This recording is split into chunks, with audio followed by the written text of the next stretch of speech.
ہمارے ساتھ ہمارے رپورٹر ندیم شہزاد موجود ہیں، ان سے تفصیلات جانتے ہیں۔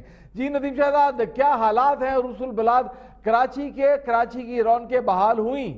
جی، کراچی کے اندر بھی ملک بھر کی طرح لاک ڈاؤن میں جو نرمی دیا گیا تھا، اس پر نرمی تو کر دی گئی، لیکن اس پر تاجر برادری کی جانب سے جو چھوٹے تاجر جو ہیں انہوں نے جو وعدے وعید گورنمنٹ کے ساتھ کیے، جو ایس او پیز پر عمل درآمد کی جو باتیں کی تھی، وہ اس وقت کراچی کے اندر تو دھرے کے دھرے وعدے رہ گئے۔ تمام دکانیں تو ضرور کھول لی گئی ہیں، لیکن ایس او پیز پر عمل کہیں بھی نظر نہیں آیا۔ صدر مارکیٹ، جامع کلاتھ مارکیٹ، لائٹ ہاؤس کے اندر دیکھا، سولجر بازار کی مارکیٹ، یہ تمام تر مارکیٹیں جن میں آج صبح ہم نے وزٹ کیے، دکاندار بیٹھے ہیں، دکانوں میں رش بھرمار ہے، کوئی سینیٹائزر کا استعمال نظر نہیں آ رہا، کہیں ماسک نہیں پہنے ہوئے دکاندار جو ہیں کاروباری اعزاز انہوں نے ماسک نہیں پہنے، تو جو صارفین ہیں ان کی جانب سے تو پہلے ہی اگر 4 دوست بھی کہیں ہیں تو وہ ایس او پیز پر عمل کرتے ہوئے نظر نہیں آتے۔ اس وقت جمع غفیر ہے مارکیٹ کے اندر، رش ہے، جس طرح ایک لوٹ سیل کا میلے کی کیفیت جو بازاروں میں نظر آ رہی ہے۔ اس حوالے سے کورونا کے ندیم شہزاد، ان ایس او پیز کے اوپر عمل درآمد کروانا کس کی ذمہ داری تھی؟ کراچی کی ضلعی حکومت کی ذمہ داری تھی یا سندھ گورنمنٹ کی ذمہ داری تھی یا یہ مقامی تاجروں کے اوپر چھوڑ دیا گیا تھا؟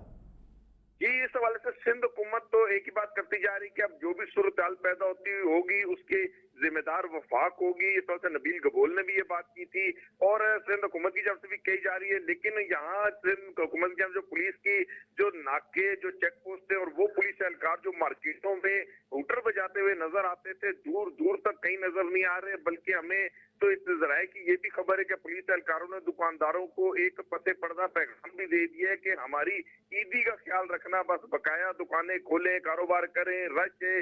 کوئی پولیس اہلکار کسی مارکیٹ کے اندر ہمیں نظر نہیں آیا، رینجرز اہلکار ہیں وہ باہر روڈوں پر ضرور۔ ندیم شہزاد، آپ نہیں سمجھتے کہ یہ وفاق اور صوبے کی چپکش کے اندر پاکستان کے غریب عوام رہے ہیں؟ آج بھی کراچی کے اندر 400 سے زائد کیس ڈیٹیکٹ ہوئے ہیں۔ جی بالکل، اس میں وفاق اور صوبائی جو جنگ ہے، اور اس پر بھی دیکھا جائے تو دونوں حکومتی نمائندے جو ہیں میڈیا میں آ کے پریس کانفرنسز کر کے ایک دوسرے پہ الزام تراشیاں لگا رہے ہیں، اور سندھ حکومت نے پہلے اجازت نہیں دے رہی تھی، اب اگر وہ ان کو اجازت دینی پڑی ہے تو اس پر عمل درآمد کراتے ہوئے روک تھام کے لیے وہ ٹیمیں جو تشکیل دی گئی تھی جو عمل نہ کرنے والوں کو روکا جائے گا، وہ کہیں نظر نہیں آ رہی ہیں۔ تھوڑا سا تاجر برادری کا بھی یہ کہنا تھا کہ چیمبر آف کامرس کے صدر کی جانب سے بھی کہا گیا، الیکٹرانک مارکیٹ کے صدر ان کی جانب سے بھی کہا گیا کہ اگر کوئی بھی دکاندار ایس او پیز پر عمل نہیں کرے گا، ان کی دکان کو سیل کر دیا جائے گا، تو کوئی ایسوسیشن پیچھے نہیں آئے گی۔ بہت بہت شکریہ ندیم شہزاد آپ کا۔ ایس او پیز کے اوپر عمل درآمد نہیں ہو رہا، کراچی کے اندر بازار کھل گئے ہیں، دکاندار ہوں یا پھر وہ لوگ جو خریداری کرنے آ رہے ہیں وہ تمام تر احتیاطی تدابیر کو بالائے طاق رکھتے ہوئے بازاروں کے اندر موجود ہیں۔ بازاروں کے اندر رش بے حساب و بے شمار ہے، لیکن کسی قسم کی احتیاطی تدابیر نہیں برتی جا رہی۔ نتیجہ یہ ہے کہ گزشتہ 24 گھنٹوں کے دوران صرف کراچی شہر کے اندر 400 سے زائد کرونا کے کیسز ڈیٹیکٹ ہوئے ہیں۔ اس حوالے سے چپکرش جو صوبائی اور وفاقی حکومتوں کے درمیان ہے وہ جاری ہے۔ سندھ کے اندر پاکستان تحریک انصاف کے رکن صوبائی اسمبلی نے ایک مرتبہ پھر اس چپکلش کو ہوا دی ہے، ان کا کیا کہنا ہے سن لیجیے۔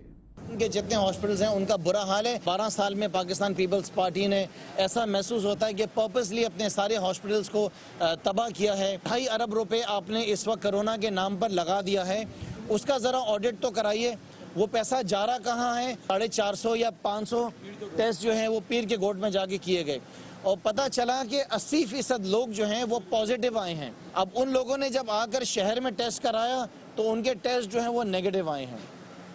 تو یہ سلسلہ چل کیا رہا ہے؟ سندھ حکومت کر رہی کیا ہے؟ کس سمت جاری ہے؟ عوام کی خدمت کرنے نکلی ہے یا عوام کو پریشان کرنے نکلی ہے؟ ناظرین، خرم شیر زمان کی کھٹی میٹھی باتیں آپ نے سنی۔ سلوشن حل ان کے پاس کوئی نہیں ہے، عوامی نمائندے ہیں، بہتر یہ ہوتا کہ یہ کوئی حل دیتے، لیکن ان کی جانب سے تنقید برائے تنقید کی گئی ہے، اور پس رہا ہے کون؟ کراچی کے لوگ، سندھ کے لوگ، پاکستان کے غریب عوام، عام لوگ اس ساری صورتحال کے اندر سفر کر رہے ہیں۔ پنجاب کے اندر